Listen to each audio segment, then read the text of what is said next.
What's up, everyone? Grimm here once again for night 12 of 31 Nights, 31 Frights.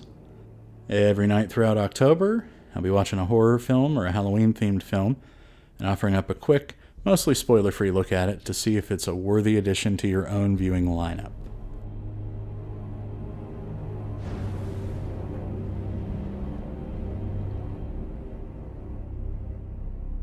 Tonight's feature, Cult of Chucky. That's right, folks. After the surprise hit that was 2013's Curse of Chucky, Don Mancini has brought everyone's favorite smartass killer doll back for one more round. The film just hit VOD, Blu-ray, etc. earlier this month on October 3rd, so it's still a fairly new release. It clocks in at about 91 minutes, and once again stars Brad Dourif as the immortal Chucky, Fiona Dourif reprising her role as Nika from Curse of Chucky, Michael Theriault as Dr. Foley, Adam Hertig as Malcolm, the amazing Jennifer Tilly as Tiffany Valentine. That's right, she's back. And, get ready folks, after 30 years, Alex Vincent returns as Andy Barclay. This film is crazy. It's just crazy. It's a real game changer for the series. It builds off the momentum from Curse, yet ends up taking us somewhere completely new and doing even more ridiculous things. I'm going to keep the summary section fairly light this time since it's a new release, but just beware that there are some spoilers in here for Curse of Chucky, the previous film. So if you haven't seen that yet, and you don't want to ruin the best post-credit scene since Nick Fury showed up at Tony Stark's doorstep, you may want to leave now. This film opens on Andy Barclay on a date with a redhead. And sadly, it doesn't go very well for him. See, apparently his would-be girlfriend Googled him, found out all about all the craziness from his childhood, including all the stuff about Chucky.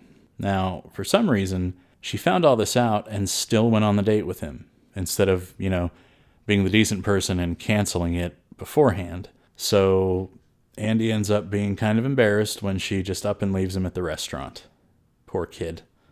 She probably wasn't a real redhead anyway. Andy heads to his cabin in the woods, where he lights up a joint, opens a safe, and takes out Chucky's severed but still living head from the post-credits scene in Curse of Chucky. This doll has seen better days, having lost his entire body, as well as a large chunk of his head, presumably to the shotgun blast that we see at the end of Curse. It also seems like Andy's been tormenting him for quite some time at this point. Moving on, we find Nika, who sadly has been locked away in an asylum ever since her trial at the end of Curse. She's been made to believe, through various means and methods, that she did in fact kill everyone in her family except for her niece Alice, and that Chucky was just a delusion. Now, due to the progress she's made in accepting this somewhat manufactured reality, she is moved to a less secure facility, which affords her some more privacy. The other residents at this place don't really trust her because they believe that she is a serial killer. Well, everyone except this guy named Malcolm, who apparently just wanted to test out how paralyzed Nika was from the waist down, if you get what I'm saying. That moment actually felt a little out of character for Nika, based on what we know of her from the previous film. When Nika's therapist, Dr. Foley, brings in a Chucky doll as part of her therapy, it pretty much makes everyone uneasy. Madeline, one of the other residents, actually believes it's her baby, which she apparently murdered years before. Oddly enough, a second Chucky doll appears when Tiffany Valentine, who fans will know as Chucky's girlfriend from previous films, but who claims is the caretaker of Nika's niece Alice, arrives at the asylum to pay Nika a visit. She passes her the doll, saying that her niece, who tragically has passed away, wanted Nika to have it to help with her therapy. So now we have two Chucky dolls on the inside, and both of them are somehow Chucky. But so is the talking head back at Andy's cabin. One Chucky was bad enough. How in the world will Nika or Andy, or both, manage to overcome three different Chuckies? And when you add Tiffany into the mix, the odds don't look good for our heroes here. This is the Child's Play film you probably didn't know you wanted. It plays more like an Expendables or an Avengers of the Child's Play universe, bringing in characters from every era, We have Andy back from the original 3 films, Tiffany from the Bride-Seed duology, and of course Nika, our most recent hero from Curse of Chucky. Somehow this film manages to make some sense of the most ridiculous of the sequels and even the more straight-up horror stories, and weaves them together into something that is far more entertaining than it really has any right to be. Now, there are some downsides. The voodoo spell that allows Chucky to split his soul into multiple bodies is an incredibly cheap cop-out and a major plot contrivance that has absolutely no basis at all in previous child play lore. Now, I grant you, the use of the term lore in a horror franchise is probably a little silly, but when the driving component of the first few films was Chucky trying to get out of his body before he became trapped there permanently, to be able to dismiss that major driving force with a couple clicks of a mouse and a website where Chucky finds a spell that conveniently just does away with all of that, it's definitely a major cop-out, in my opinion. A mental institution as the setting for a horror film has been done to death, so there was really nothing new there. And it plays out as you would expect. Most of the characters are quirky and likable, but they also have their own versions of crazy. Even Malcolm, who we eventually find out has multiple personalities, even though he comes off as being fairly normal when he first meets Nika. The character of Alice is written out with no real closure at all. Now, we do catch a glimpse of her as she would look today in Nika's dream, but unfortunately, the character doesn't really get much of a proper ending. Speaking of character issues, the character of Nika isn't written quite as well as she was in the first film. She had a strong arc in the first film, going from frail and disabled and underestimated into one of Chucky's more challenging adversaries. And in this one, we don't really catch glimpses of that. She's kind of going through the motions here.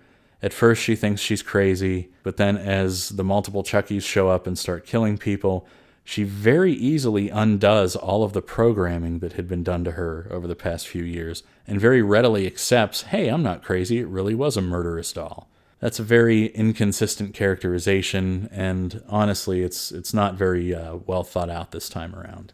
But in my opinion, the pros definitely outweigh the cons. I mean, seeing Alex Vincent alone as Andy Barclay was a true delight and worth a lot of the film's shortcomings. Adult Andy obviously has some major issues after he spent so much of his life and his childhood on the run and being shuffled around from foster home and ending up in Kent Military School. And all of these things are paid homage to in the film at some point or other. But all of this trauma and stress has definitely made him into kind of an anti-Chucky badass. His complete lack of fear in the face of the killer doll's return, and his endless tricks are so much fun to watch unfold. You really get the sense that for once Andy has the upper hand over Chucky. And even in the end, though he doesn't exactly win at the end of this movie, he's got a lot of people that are working for him that end up being a pleasant surprise. Now, major spoiler alert here for this film. Seeing Fiona Dourif basically take over the part of Chucky, the role made famous by her father, was absolutely fantastic. She looks and sounds so much like her father, Brad Dourif, and she has completely captured the spirit and essence of Chucky. And her cackle is spot on.